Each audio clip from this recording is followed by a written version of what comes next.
Hello and welcome to Rolling with Two. I'm Will, and with me as always is Boardgamicus Legaticus herself.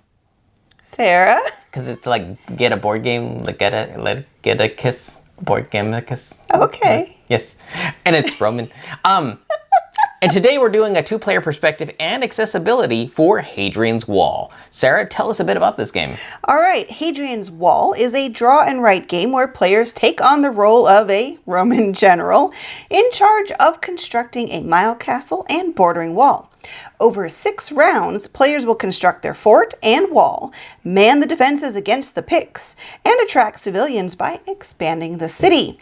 The winner is the player who accumulates the most renown, piety, valor, and discipline, while avoiding disdain. All right, well, so how do the rules change for 2 players? So near the back of the instruction book, there is rules for how to change for a 2-player game. You will use a quasi-bot. So we'll use Nanicus here.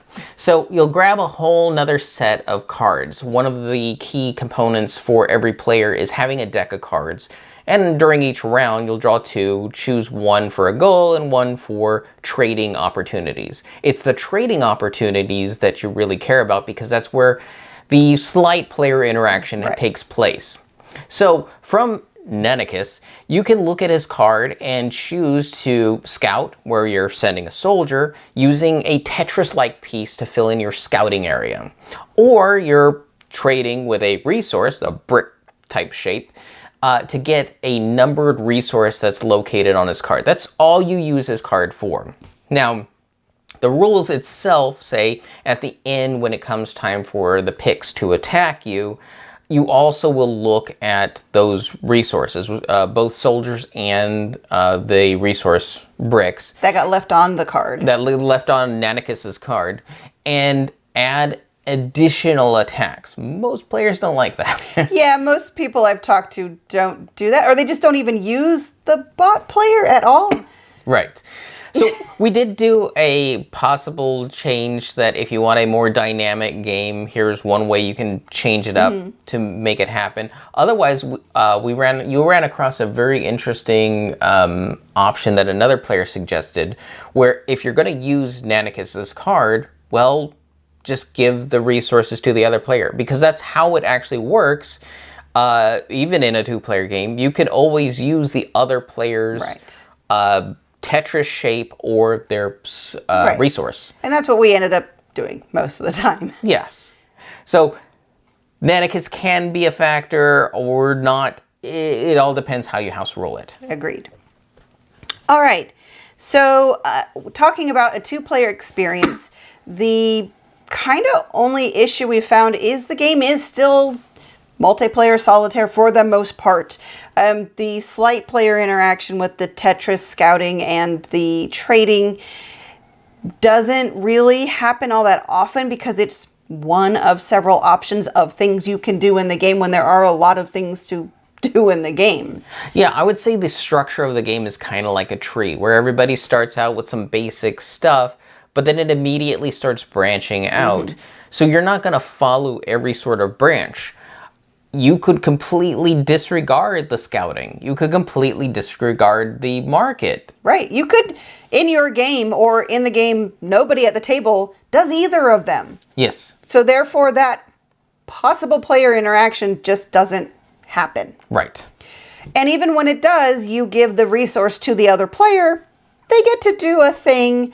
The few times it happened in our games, it didn't make or break the game. Right. Either way. It wasn't that one piece that, well, that's why they won. Yeah, exactly. Usually it's the, oh, I got a soldier, I'll throw it at the guard, or I got a brick, I'll throw it at the wall, that kind of thing. Yeah. But what the 2-player experience does well, and let me preface this with saying, because of Will's severe vision disabilities, we can't play the game as intended, which is simultaneous play, because I have to help him do his game. It is 2 big sheets that you're writing on. Will can't see the sheets well enough to write on them, so I have to write on them for him. But I can't take my turn at the same time that he takes his turn. It's just not possible. So we play it turn-based, And that's actually a really interesting experience. Yeah, it gives you time for your brain to kind of decompress Yes. and actually take note of what other people are doing. In fact, I think we found a little bit more engagement by playing it turn-based that way, because then we're like, oh, they're going down that strategy. And they're doing pretty good at it. Right. Maybe I'll change up what I do. And it gives us more thought and insight as to, well, what might make a better strategy. Right. And it still isn't interaction, but it's engagement. Yes. And that is one thing that's lacking when everyone's simultaneously playing. Your head is down on your board. You're not looking at anybody else unless you look up and you're done, and then you just wait for everyone else. It's like taking a test. I mean, not that the game is boring or anything like that. Pencils down. Pencils down. You kind of get that feeling. But if you do it turn-based, then I take my turn, and I'm usually saying out loud, mostly because I need to run things through of what I'm doing. Will then gets to know what I'm doing, and then I help him with his turn. He has to tell me what he's doing so that I can write it down. And it just, then I learn from him, he learns from me, and I just find it a much more engaging situation. Yeah, the other helpful thing is because we're doing a turn-based, well, then I can handle all the little colored peoples and resources. And I can also help Sarah keep track of what she's doing. Yeah. She's like, okay, I need this thing. So I'm pulling those things out, taking her resources, making change for her, figuring out. And then she's like, okay, now what do I do with those? And then I can even give suggestions like, well, those can go here or here. And that focuses her in and gives, again, another level of engagement. Yeah, and so this is another aspect where a two-player game can really shine, and that's a teaching game. Someone who is more skilled, teaching someone who is less skilled. Whether you do it simultaneous or turn-based, I mean, that's your choice, but I could see a lot of benefit from starting the first couple of rounds in a teaching game like that as turn-based, and then once the new player gets comfortable, then they can start trying to play it simultaneous, stopping to ask questions as needed. Right. Okay. So, I mean, otherwise, generally speaking, the two-player experience is not different than playing it three-player or four-player or solo. Yeah. Well, it's actually a little closer to solo because solo uses 2 Nanicuses instead of 1. Right. But it's however much you engage with that particular mechanic will even impact your game. Exactly. All right, let's move on to accessibility. So the biggest issue is everything is small on these sheets. They really packed it in. And so it can just be really overwhelming, and I found myself picking up the sheets quite a lot or leaning over. And just your mileage is going to vary on how much that's going to hurt your back and or your eyes. So just something to be aware of. Yeah, and also the art that's on there does make it additionally a little bit hard to even parse because you're already dealing with small stuff, and having this extra layer of art thrown in can add to the visual complexity that you're trying to look at 2 sheets. Right. The art reinforces the theme, which is fantastic because there are a lot of roll and writes where you don't get the theme and it doesn't come through. Yeah, here's a spreadsheet. Right. So this is a very pretty spreadsheet that actually looks like a town, and the way that it's laid out is very good. But it can obfuscate when you're like, I know I can use this thing here somewhere and I just can't see where that is. The other unfortunate thing, and I've heard this from some people, is the meeples are not colorblind friendly. I try to do my best to figure that out ahead of time, but I needed someone else to tell me because the blue and purple didn't look, I mean, because it's kind of teal almost, but the purple is light enough that other people have not been able to tell them apart. And unfortunately, trying to do a modification for it, there are people who make stickers to make it look better, but then you have to go through the cards and mark those to mark the difference between the blue and the purple. Yes. Yeah. But what it does right is the graphical layout of the areas on the sheets is fantastic. It groups things very well. So there's one sheet that's just the citizens. And so across the top is, I can't remember which citizen it is. Trader. The trader. Yeah. And so you have just those 2 aspects connected to that grouping there. Yeah. So Then it's like the performers. Right. And there's the priests. I can't remember what you call the ones that have the courthouse and the I can't bathhouse. Yeah, I can't remember. Yeah. They sound like appetite to me. I'm not going to remember right now. And then you have like the diplomatic side. Apatory? Apatory? Something like that. Yeah. Anywho, it has all those different areas and it's grouped. Apparatus. And then, it's not an apparatus. And then the other sheet is very logically the mines are at the top because it's outside the walls. And then you have the cohort at the very top because they're really your first line of defense against the Picts.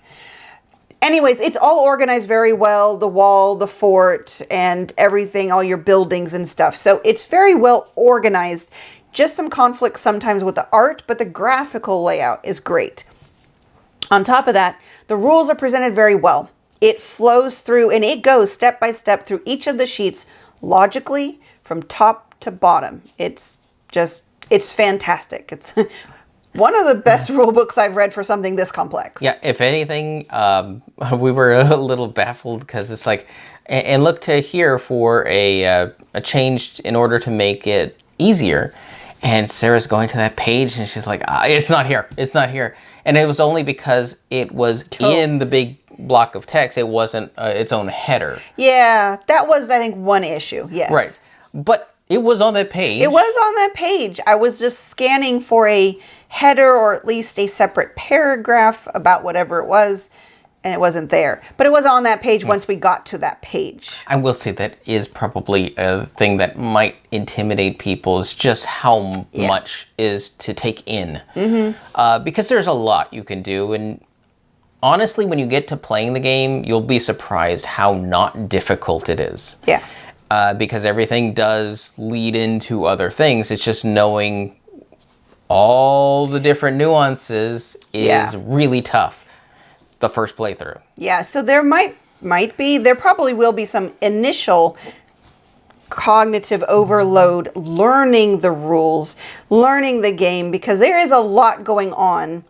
But like Will said, what you can do and what you're going to want to do is a lot more, I wouldn't say streamlined, but it's a lot more straightforward. You still have lots of choices. Yes. But you are given guidance on what to do. One really nice thing is, and this is for compartmentalizing your mental space, is when you're drawing the two cards to start your turn, one is going to give you resources, one's going to give you a goal to go after. The sheer fact that it gives you a goal to go after, and you're going to get 6 of these because you only have 12 cards, that actually puts your mind at ease as to, okay, I don't have to overthink and I don't have to try to do everything because not everything's going to give me points, but these goal cards will, so I'm focused. Right. And the great thing is it kind of then splits it in half. Like between the two things, if I can't remember the goals, but goal to go do this and a goal to do that. Well, if I choose this, I don't have to worry about it. I mean, sure, I may still do that. Like a few things in that area. Like building monuments. By building monuments or something. Yeah, I'm not doing that anymore. So I'm just focusing on building large buildings. Yes. Because I chose the builder goal. Right. So the game really helps you focus. And the other thing is if you really don't like your goals, they are small points. So you still can go and do your own thing and do it very successfully. So there's that. So other than the cognitive challenge, but also the game really does a good job at trying to help you through that, is the iconography is very clear. Again, the only issue being that the meeple colors, the blue and the purple, the blue and the purple might be difficult for some people, but all the rest of the iconography is very clear and unique.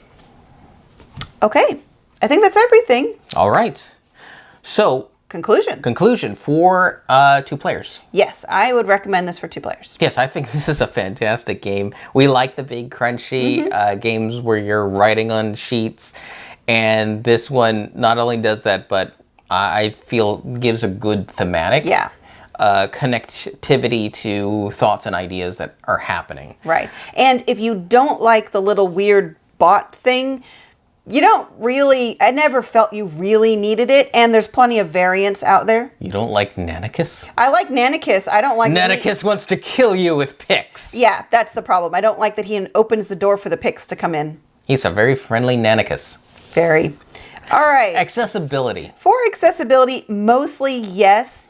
That blue and purple is going to be a huge challenge for some people.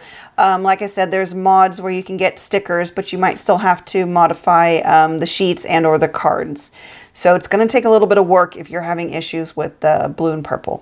Now, one thing you can do for the cards, because stickers are probably the best way to handle the meeples. The cards in your hand are what's important, because there's a fate card that gets flipped up and everybody gets meeples from that.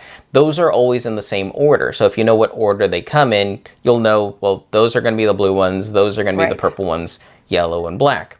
For your cards, they're all the same. So if you write down, this is the builder card, you can list everything on a sheet and you can have your little cheat sheet. Like, okay, this card is the one that gives me a builder, which is a blue guy. That type of thing. Yeah. You'll have to create that aid for yourself. Right. But there is ways to overcome it. And for the player sheets, certain areas can only utilize certain colors. So like the fort only uses the blue meeples. So you'll never use a purple meeple there. And same with mining is only for purples. You can't use the blue ones there. There are a couple areas where you gain meeples, but again, you could write a cheat sheet along that says, okay, the trader track gives me these meeples in this order, and this track gives me these meeples in this order. So you could just do a cheat sheet that way and not have to like do a little small symbol on a very small icon. Of course, the other thing I'd probably do is do a little letter for B for builder, S for servant. Yeah, you for could those. do that. Copy that with a scanner and then just print those sheets out. You could do that too. Yes. So lots of ways to do it. All right, that will do it for us here at Rolling with Two. And Sarah, there's so much going on in this game. Are you like me and you feel that whenever you sit down to play it, you'll actually try different strategies? You know, normally I don't. Normally I like to play the same way all the time, but because those goal cards come out differently, I find they're really good guidance, because otherwise if I stop and try to look at all my options, I get way overwhelmed. Yes. So I enjoy this game much better when I'm just like, oh, this goal says I'm going to build large buildings. That's what I'm doing this time. Yeah, I find it very nuanced in that way where, well, this time I'm having a completely different experience because things have guided me that way. Yep, I like it. Yes, very nice. And for us, why would you ever roll with just one when you can be rolling with two? And remember, if you have any questions, comments, or concerns, you can reach out to us on the various social media platforms at Rolling with Two. That's TWO. We are on Twitter, Facebook, and Instagram. And on YouTube, please like and subscribe. And if you have time, check out the other content Nanaman has found for you, because remember, he's rolling with you.